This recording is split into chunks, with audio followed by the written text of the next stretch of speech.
You probably check the balance in your investment accounts frequently, but have you ever rebalanced them?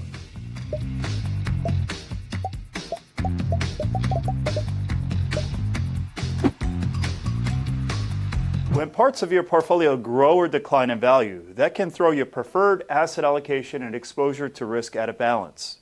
Rebalancing, or making periodic adjustments, can restore equilibrium and help your investments stay on track as you pursue your goals. Say you've decided the appropriate investing mix for you includes 65% stocks or stock funds for long-term growth, 30% bonds or bond funds to help minimize risk and produce income, and 5% cash for liquidity. You're all set, right?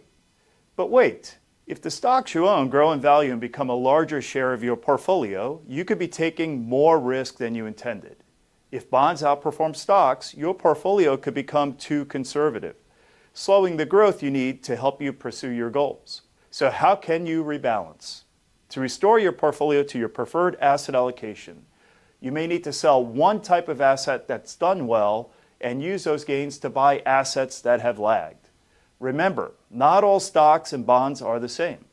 Stocks can vary by size, region, or sector, while bonds differ by type, U.S. Treasuries, corporate, or municipal bonds.